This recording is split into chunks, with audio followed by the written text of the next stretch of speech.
Terdakwa Ferdy Sambo dan Putri Chandrawati kembali mengangkat kedekatan mereka dengan ajudan termasuk almarhum Yosua untuk lepas dari jerat pembunuhan berencana. Pertanyaannya bagaimana hakim membaca bukti Sambo, bagaimana juga pertimbangan hakim nanti dalam memutus perkara ini. Kita akan bahas bersama dengan ahli hukum Universitas Brawijaya, Aan Eko Widiarto, dan kuasa hukum keluarga Yosua, Martin Simanjuntak. Selamat petang, Bapak-Bapak. Selamat petang, Mbak Putri. Selamat petang. Saya ke Pak Aan dulu. Pak Aan, hari ini Sambo dan Putri menyajikan bukti kedekatan dengan ajudan termasuk Yosua. Ini langkah untuk lepas dari jerat pembunuhan berencana?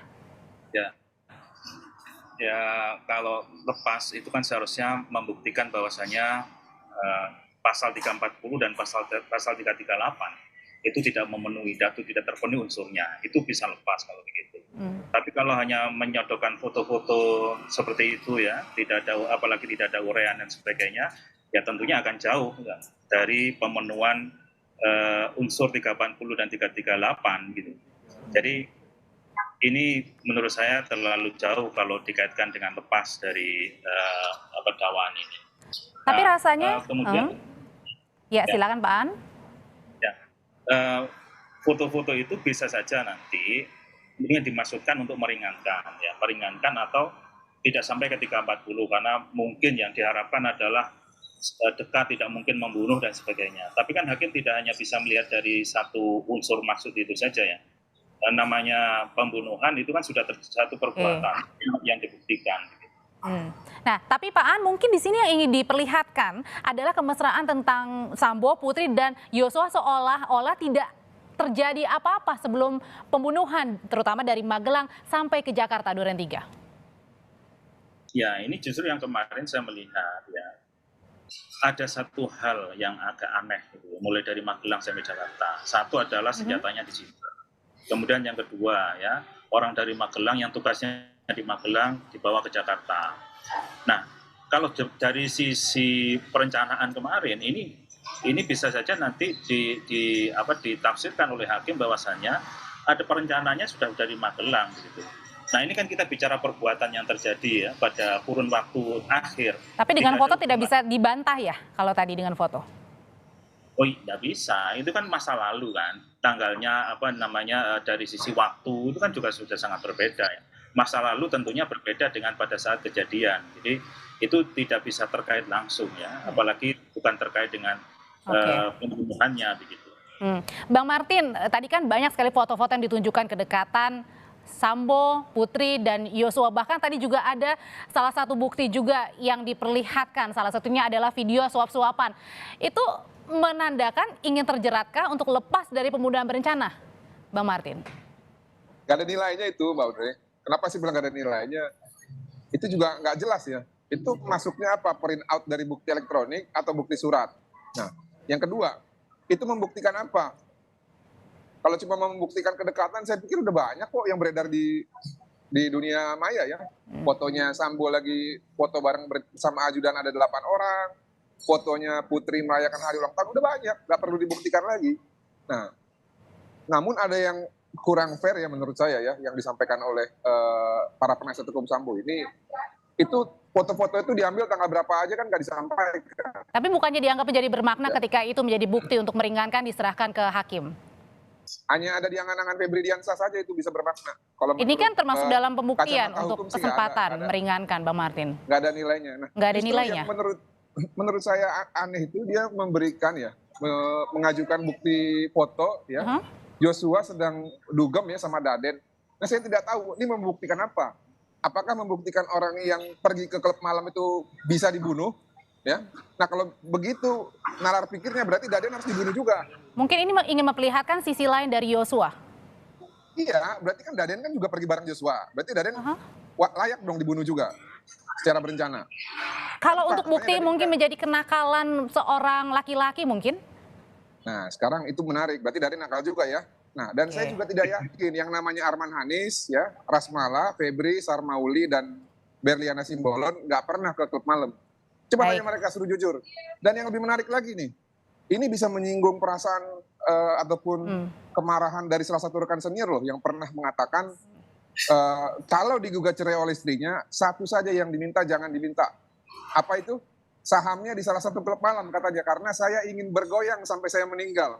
Nah, itu hati-hati loh, nanti marah Baik. tuh lawyer tuh kalau misalkan membuat kesimpulan kalau pergi ke klub malam itu wajib dibunuh gitu loh. Jadi pakai logika dikit lah gitu loh kalau berpikir. Oke, saya akan kembali ke Pak Aan, Bang Martin. Pak Aan, kalau ada foto, ada video, bahkan ada juga putusan dari kopi sianida atau peristiwa lain yang dihadirkan, ini apa sih yang ingin disuarakan, yang ingin distrategikan dari tim Sambo dan Putri? Ya, saya melihatnya ini profiling ya, memprofil seorang Yosua gitu loh. Kemudian nanti dikaitkan dengan persoalan apakah motifnya bisa masuk ya, kan motifnya di pelecehan seksual yang diajukan oleh skenario-nya Sambo kan begitu. Sehingga dengan dugem dan sebagainya itu sangat mungkin melakukan itu, mungkin seperti itu arahnya. Tapi persoalannya adalah sama dengan yang disampaikan Bang Martin, ini ada kaitannya langsung apa tidak, persoalan begitu. Apalagi tadi yang disampaikan adalah putusan terkait Jessica gitu ya, yang sianida kan. Nah justru kalau itu kan justru keduanya antara korban dan pelaku dalam kasus racun sianida itu kan bahkan sangat mesra mereka gitu loh. Jadi malah nggak ada hubungannya dan bisa terjadi pembunuhan. Jadi saya kira memang kita kembali kepada KUHP dan KUHP bahwasanya ada proses ya yang harus dilakukan dalam tahapan-tahapannya. Tadi hakim sudah benar. Kalau ini hanya diterima ya disampaikan ya diterima begitu, tapi tidak bisa diuraikan karena memang belum waktunya. Dan itu memang benar ya, apa yang tadi putusan dari majelis hakim ya, karena hanya menyerahkan bukan untuk dijelaskan ya. Ya kalau mau disampaikan aja, kan itu menjadi sebuah ad informandum ya, sebagai informasi tambahan saja bagi hakim. Gitu. Tapi bisa nanti ya di pledoi atau pembelaan ya. Betul. Ya. Oke, Pak Aan, kalau misalnya tadi kan yang ada putusan dari kopi sianida misalnya, itu ada motif disinggung, kemudian juga ada ketenangan. Nah ini kan bisa dikaitkan dengan kalau tidak ada nih ketenangan pada saat pembunuhan berencana di kasus Yosua ini, termasuk kalau motif. Soal ketenangan sebenarnya sudah banyak yang membahas ya, dari ahli kemarin yang dihadirkan itu kan bagaimana proses ketenangannya, mulai dari proses perencanaan bahkan bisa sampai dari Magelang ya ketenangannya kan.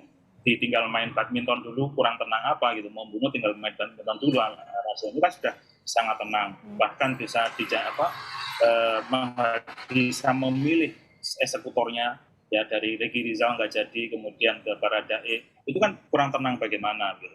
Nah yang memang agak sulit digali itu kan soal motifnya ya, tapi memang kalau saya berpendapat motif tidak perlu dibuktikan karena itu bukan dari unsur, yang penting dibuktikan adalah perbuatannya, sehingga nanti ada pertanggungjawaban atas perbuatannya itu. Kalau motifnya ya tidak terurai pun tidak ada masalah.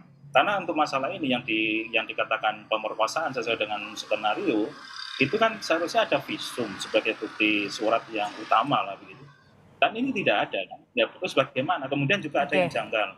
Bukti perkosa kalau kemudian memanggil pelakunya kan sangat janggal sekali begitu. Ini ya makanya itu kita nggak perlu berdebat di motif sebenarnya, tapi di pembuktian unsur-unsur perbuatan itu saya kira yang penting.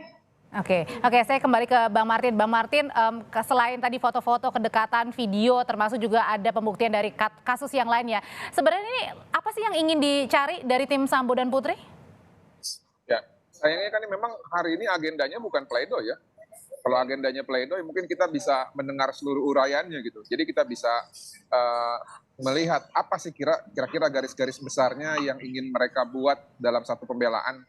Nah makanya tadi dihubungkan dengan yang disampaikan oleh Febri pada saat doorstop bahwa ada azas berkeimbangan ya. Ya benar memang harus berimbang, tapi waktunya juga harus pas gitu ya Feb ya. Bukan pada saat meriksa saksi mau membuat kesimpulan, tapi membuat pembelaan itu salah juga gitu loh. Nah, jadi kesimpulannya yang Anda lihat?